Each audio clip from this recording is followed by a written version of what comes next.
watching the official South Central Baddies after show only on Damien After Dark. Welcome to the after show. I'm so glad that you decided to join me here. We are getting down to the biggest and most explosive moments from episode 4, season 4 of South Central Baddies on Now That's TV. So if you're interested, go ahead, get yourself tucked in because we're about to jump right into this episode. All right. First of all, thank you guys for joining me. If you haven't subscribed yet, make sure you click the subscribe button right below this video and turn on your post notifications so you never miss a beat, okay? I'd also appreciate it if you guys support the channel. Supporting the channel is free. All you got to do is click the thumbs up button right below this video and like this video. That's the most important thing. Like. That helps me get into the algorithm so more people like yourself can find me. All right. If you would like to donate to the channel, in the description box below will be ways that you can donate using PayPal, Cash App, Venmo, and Zelle. I'll also put my Amazon wish list there for those that would like to donate that way. All right. Last but not least, join the conversation. I'd love to hear what you have to say about episode 4 because, baby, it's going down, as always, in the South Central Baddies house. So, y'all know last week we picked up, well, let me say this. Last week we ended where we're picking up from now, which is when Ivory and Hood Baby are about to fight, right? And they ended it with a cliffhanger last week because we saw Ivory lay in one time. She threw one punch and boom! Knocked old Hood Baby straight the fuck out. I mean, when they say they knock, well, I can't say knocked her out because, you know, knock somebody out, usually they out. She didn't knock Hood Baby out, but she parked that ass, as Ivory says. Put that ass in park. That's exactly what Ivory said she was going to do, and that's what she did. I mean, bitch, I was gagged. Okay? I was gagged. I was Liddy in that moment. Did y'all see Liddy in the back in the door? I was her in that moment. Like everybody was like it was so it had to be so embarrassing for Hood Baby. She tried to play it off like, oh, you didn't do shit, bitch, you didn't do shit. Baby girl, come on. I mean, come on. I don't even think Hood Baby could believe it in one moment. I don't think she could even believe it because she kept saying, one swing. One swing. Like, I think she was in awe. Wow, one swing. And she put me on the floor. Now, Hood Baby goes back eventually to get her lick back, right? Because she can't go out like that, obviously. She can't go out being on TV, being seen like that. They're going to clown her back home when she gets home about how Ivory put her in park. Now, Ivory keeps telling y'all, leave her alone. Every time she fights one of these girls, she screams, leave me the fuck alone. She's telling y'all, leave her alone. If y'all keep playing in her face, y'all keep playing with this girl. Now, we see Monet and Lexi, they fight 2 rounds back to back, right? Monet and Lexi. And Monet allegedly spits on Lexi because we see Lexi say, what the fuck, she spit on me. This bitch spit on me. And I'm like, come on now. When you spitting on folks, that's just nasty. Ooh, and the way COVID is and shit, folks got all kind of bacterial, venereal diseases. Like, come on now. Let's not spit on each other. That's nasty as hell. But Monet says, next time don't speak on nobody's kids. In other words, saying don't speak on my kids and I won't spit on you. But Lexi says, you spoke on my mother first. So,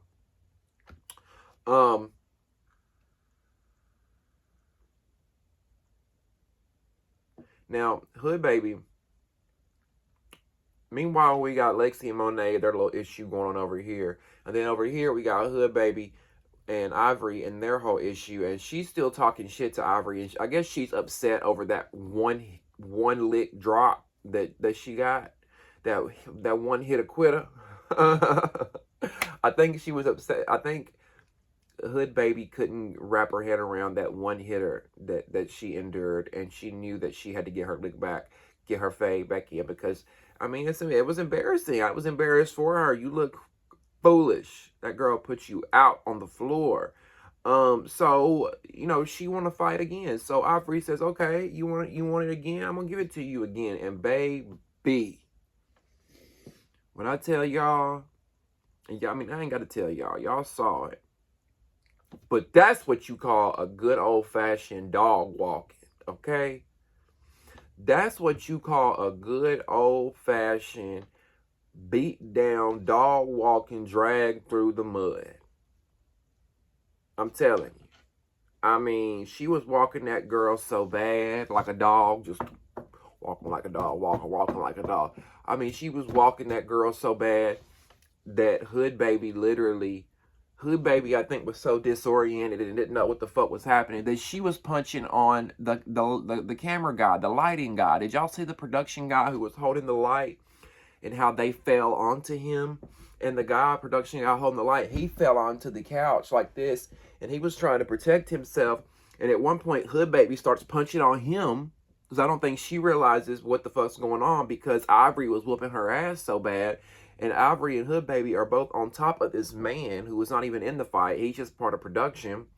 And they just wailing on each other. And this guy's like, I'm like, oh my God, he's fighting for his life. This poor man is fighting for his life.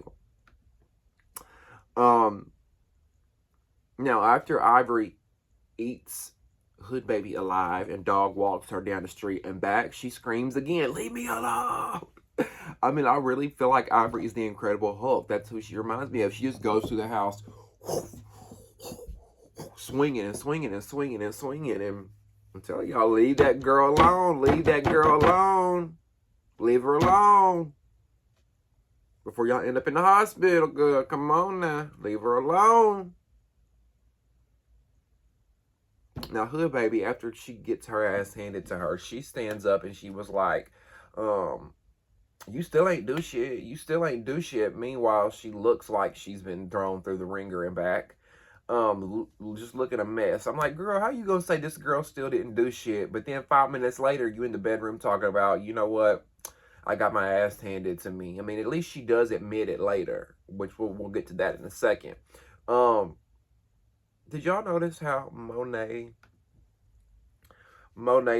she seemed like she didn't want none of the smoke there for a second when Ivory came into the room and came up to her and asked her, are you done? Are you done? And Monet was like, in the corner of the room with her Gatorade and her mask on, and she was like, Monet said, "We ain't doing none of that bullying shit. We ain't doing none of that bullying shit." In that moment, I feel like Monet really just wanted to get her drink and go. I think she was kind of done with the fighting, if you ask me. And I was thinking, seems like Monet's being the smart one, and she's bowing out, and she don't want to do this shit no more because she knows she can't whoop Ivory's ass. But that's not the case, because they end up fighting again later. And Ivory keeps saying throughout this episode that Monet is the biggest girl in the house, and I just didn't see that. I didn't see that. I'm like, where are you getting that, Ivory? Because to me, Ivory, you're bigger than Monet as far as like stout sturdiness. Like, you're bigger than her. I mean, most of those girls are about Monet's size. And to me, I thought Lolly was the biggest girl in the house. And that's no shade. It just is what it is. Like, I didn't think it was Monet. What y'all think? So Hood Baby and Ivory, they're going back and forth again with one another. And Monet steps in because Monet says she feels like Ivory is doing a lot of bullying. So Monet feels like Ivory is doing a lot of bullying. She feels like she's going around the house and trying to bully each one of these girls. Do y'all think Ivory was bullying? Because I didn't really take it that way. Because my thing is, y'all, am I wrong? Are y'all not a part of Fight Night? Is this not the Fight Club where y'all are getting your issues out and getting your fades out with one another? I mean, sorry, not sorry, but From episode 1, from the very beginning, y'all have done nothing but fight from the beginning of the episode to the end. So that's what I thought this was about. What do you mean, bully? To me, it seems like, y'all know Ivory can whoop ass, and y'all are scared of her now at this point, because that's what it gave to me at one point. It gave to me that Monet didn't want to fight no more, and that's fine. I get it. If I seen what Ivory was doing to them girls, cleaning them up left and right, I wouldn't want the smoke either. I wouldn't want to be a part of it. I would say, leave me alone too.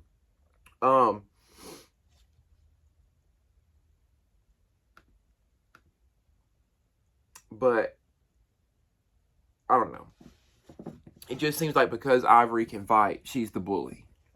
Now, she is going through the house a lot, addressing people about different things. I will say that. It does seem like she's going through the house and, you know, you got a problem, you got an issue, what what is what is. But again, that's what it seems like the premise of this show is. A lot of these girls have beefs with one another. A lot of these girls have been talking shit about each other before the show, online, that type of thing. And now y'all are getting it out. I mean, do I want to see the nonstop fighting? No, but it is what it is at this point. Now back in the room, this is when we see Hood Baby tell the other girls, I ain't gonna lie, she was eating me the fuck up talking about Ivory. So in front of Ivory, you wouldn't admit it. In front of Ivory, you were saying, you didn't really do shit, you didn't really do shit. But when she got there in the room with the girls, she kept it a buck and said, Ivory ate me the fuck up. And she did. She did. We all saw that. She ate you up, sis. And at least you're owning it now. At least you're owning it now. You wait till you get in the room with the girls to own it, but I just want, I'm not even trying to be mean, I just want Cashmere to put something on her head. Like, I would not come out here on camera in front of y'all with my hair looking the way it be looking like this. Like, before I put any product in it, before I do anything to my curls, I would not come out here looking like this on camera. Now, more power to those who have the confidence to do that. I just don't like to do that. I feel more comfortable when my hair is not looking best to throw something on. But Cashmere, baby girl, please throw a bandana on, a do-rag, a scarf, a bonnet, or something. God damn, because at this moment, it's not giving cashmere. It's giving polyester. At this point, it is not giving cashmere, sis. It's giving polyester. They should call you Polly, not Cash. Polly. Hood Baby is talking to some of the girls in the room. Did y'all hear how she was talking about something about how she pees on herself? Was that just me? Did anybody else catch that? I was confused because I couldn't necessarily catch everything that she was saying. But she was in the room with the girl talking about how she pees on herself. I'm just confused how that's a flex. And what was she high? Did she come in there tweaking on something? Because Hood Baby seemed a little bit,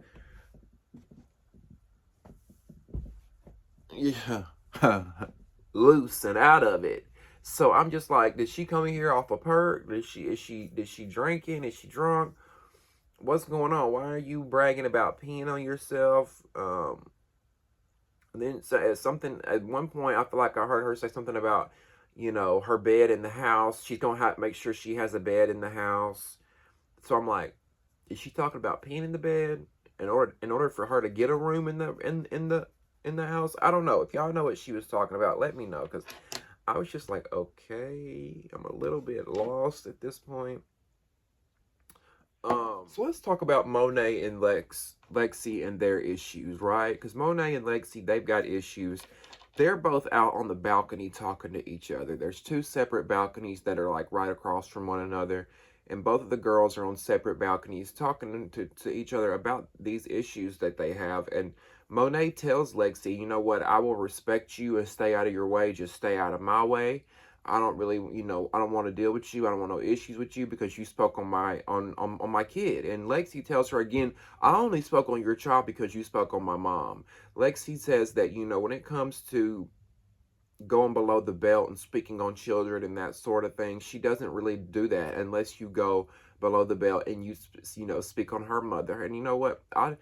I'm kind of that way too. I don't really agree with going below the belt and talking about mothers and talking about children and all that. But the moment you go for me and mine, all bets are off. I'm going to hit you at what you're vulnerable about. You come for me and my mother and why she's this and why she's that. I know that you love your child. I'm going to come for you and your child. I don't care how old they are. It just is what it is. There is no rules in fighting, especially if you strike first. You strike me first, you can't get mad if my punch and my strike is bigger and better and stronger, and I punch you too hard that you can't handle it. I can't be the one that's below the belt when you go below the belt too. We both want to get in the gutter. We both want to be gutter butts. We can. You know what I'm saying? So I understand where Lexi's coming from in that situation, if that's the case, that hood baby spoke on her mother first. Because I don't know the issues with these girls. I don't know the backstories and the beefs and what happened because I haven't watched. I'm just going off what these girls are saying. Now, Lexi does tell Monet that she doesn't understand how... Lexi says it feels like, she's come in the house and it seems like Cash and Monet are cool all of a sudden, when apparently they were just on the academy together fighting and having beef.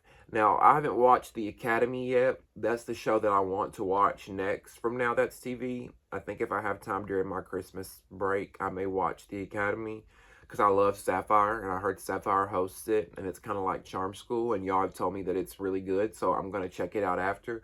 But apparently, Cash and Monet were both on The Academy together, and they had issues, and they were fighting and beefing, and they did the Academy right before South Central Baddies. So now they're on South Central Baddies, and Lexi is seeing Monet and Cash be friends or buddy apparently, and she's confused by that because she thought that they hated one another. And Monet says, that's not the case, that when she got there, Cash was already there. She can't help that that's what it looks like. But Monet says she's not trying to be cool with nobody on this show. She says she's trying to win and get that money. And I'm just like, what money? Am I missing something here? Are the girls competing for a prize? Is there a cash prize? What does Monet mean when she says she's only here for the money? She's not here for no friends or anybody else, that she's, trying to win. Am I missing something? Because I was thinking maybe, at first, when I was confused, I was like, maybe she's talking about the academy, and she was talking about when she was on the academy, she wasn't trying to be cool with anybody. She was just trying to win the money, because I imagine that on the academy, there was a cash prize for the girls to win challenges or something. I don't know. I'm sure y'all will fill me in on that. But yeah, somebody just let me know, because if there is a cash prize, if they are competing for something, I would like to know, watching now that we're, 4 episodes in? And if they are competing for something, how are they competing? Through fighting? Like, I'm sorry, y'all. I don't mean to be lost, but I am. So Lexi and Monet, they end up hashing out their issue when it comes to talking about one another's child or talking about one another's mothers. I think it's Monet. I get Monet and Hood Baby mixed up. So as I'm talking about these girls, if I call them a wrong name, y'all probably know what I mean, especially when I'm talking about Hood Baby and Monet, because they came in together, so I do kind of get them mixed up a little bit. After all these hours upon hours upon hours upon hours of fighting one another, of this being WWE, of this being UFC, after all these hours of that, they bring in a chef. And the chef cooks a lot of food that look really good, especially that mac and cheese. Did y'all see that? My mouth's watering thinking about it. That mac and cheese looked good as fuck. So they bring in the chef. Liddy says that nobody this season can say that they didn't get fed now that the chef is here. And I'm just like, was the girls not getting fed in the previous seasons? Was that a complaint that the girls was hungry and they wasn't getting fed? What's going on, Isaiah? What's tea?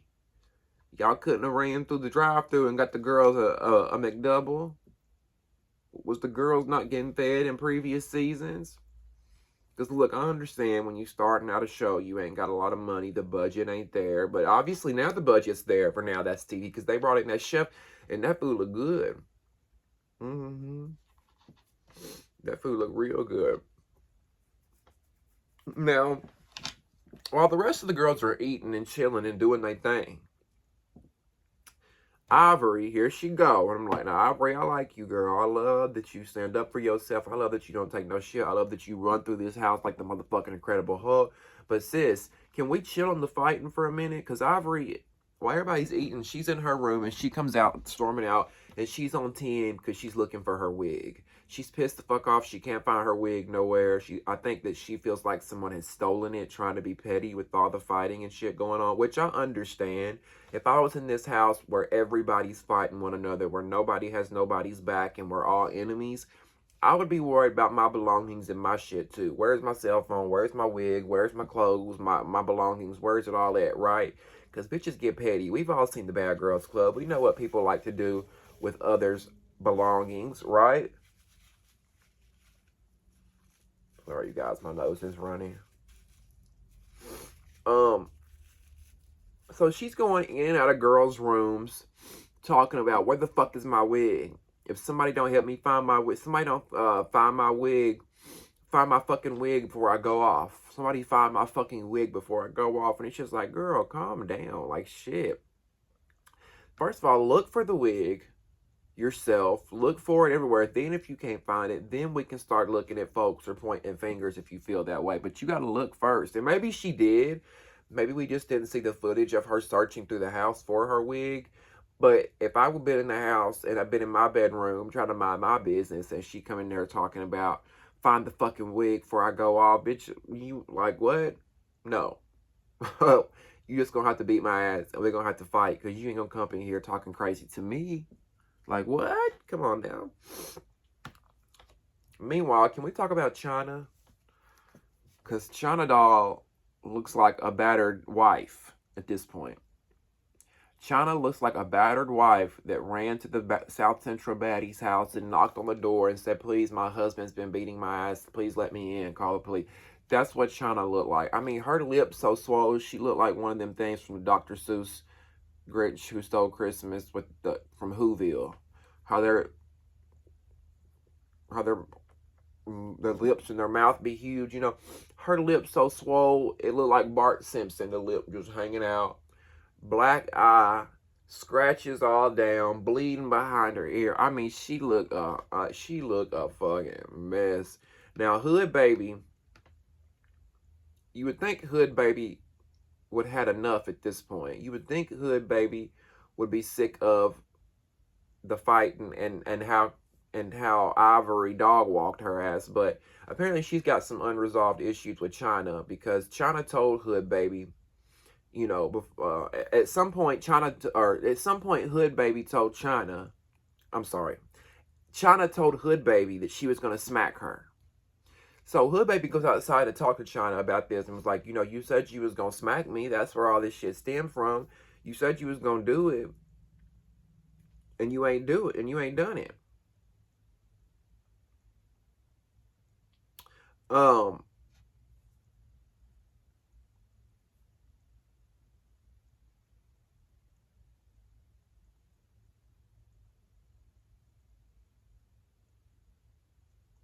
And anyway, sorry you guys, I was looking at my notes.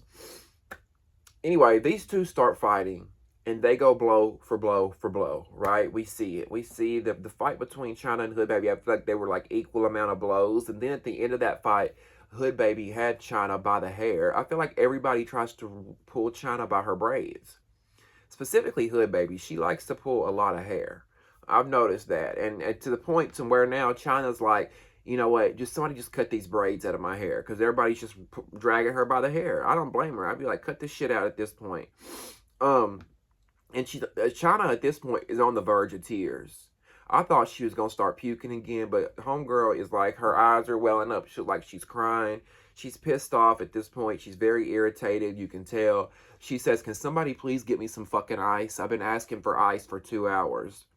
And she's visibly upset, as she should be. You know, if we're going to be in here scrapping and fighting for fucking entertainment value and $2.50, can we at least have a nurse or a medic on standby or a first aid kit? Somebody have some fucking ice nearby. while these girls walking around with black eyes, busted lips, bloody noses. Come on now, let's get it together. Let's have a professional production going on here. China says that she feels like at this point, she feels like now that's TV just wants to film her looking beat up and battered and bruised. Like they don't even want to help her. That's the way I took it and what she said actually. Now after Hood Baby and China's whole fight and they calm down and China gets her some ice and all that, Hood Baby goes outside and says, I never wanted to fight you. But you said you were going to slap the shit out of me, did you not? That's what Hood Baby says to China. Now, all of a sudden, China rears back, and I mean, bitch slaps the fuck out of Hood Baby, to the point to where she almost knocks Hood Baby over the balcony. And I'm just like, oh my gosh. And all hell breaks loose. And I guess now that TV has a strict rule with no fighting on the balcony, because we see this little cute dude, who I think is a PA or a production assistant, something like that. He runs out. And he tries to break up. He's like, no fighting on the balcony, no fighting on the balcony, which is understandably so. I mean, if somebody falls off that balcony and dies, could you imagine the responsibility? The person that's running the show, Isaiah, you responsible for that, boo. So I'm sure they do got a strict, stay off the balcony rule. But China almost smacked Hood Baby off the motherfucking balcony. It was that bad. Like, wow. Wow. Now you got Hood Baby, of course. She don't want in that moment she don't want to own it. So she's saying that China snuck her. Oh, she snuck me. Oh, she snuck me. But I don't think so, Hood Baby. Let's rewind that footage. I don't think she snuck you. I think you just turned your head. And I mean, you were standing right there in China's face, and you were like, I thought you were gonna slap me, and you turned your head for 2 seconds, and she bitch slapped you. I don't think she snuck you necessarily. I mean, you were right there. You should have been ready and on guard at all times. If you're gonna talk that talk in somebody's face like that, be ready for it, right?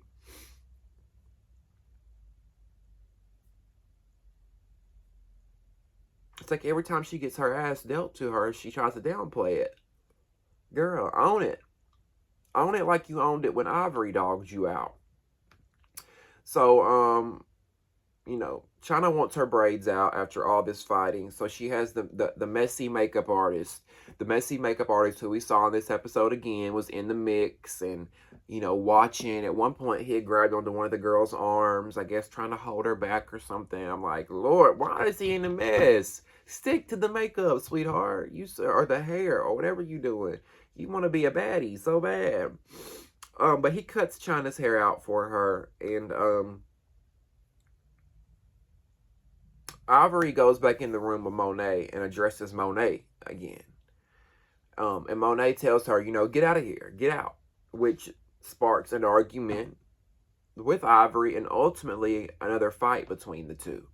But I mean, I can kind of understand that. At some point, I don't want to fight y'all 24/7. At some point, I need to go to my room and shut my door and have some decompression time. And don't barge up in here with no bullshit. So I can understand Monet in that moment. Like, get the fuck out of here, Aubrey. What are you doing? But, we don't get to see the fight between those two because they're going to save it for next week. But we will be back next week to break down episode 5 of the South Central Baddies After Show. So if you want to check that out, make sure you turn on your post notifications and you subscribe to the channel so you don't miss an after show. If you are into Baddies East, make sure you check out the Baddies East After Show live each and every Sunday night on Damien After Dark at 10/9 Central. Make sure you guys click the thumbs up button and like this video, and also join the conversation by getting in the comment section and letting me know what you thought about episode 4 and whose side were you on, Ivory or Monet, Ivory or Hood Baby, China or Hood Baby. Let me know what you guys think in the comment section below. If you would like to donate to the channel, in the description box below will be ways that you can donate using PayPal, Cash App, Venmo, and Zelle. I'll also put my Amazon wish list there for those that would like to take that route. Thank you guys so much for tuning in to another after show on Damien After Dark. Love you guys so much, and we'll see you next time. Mwah. See ya.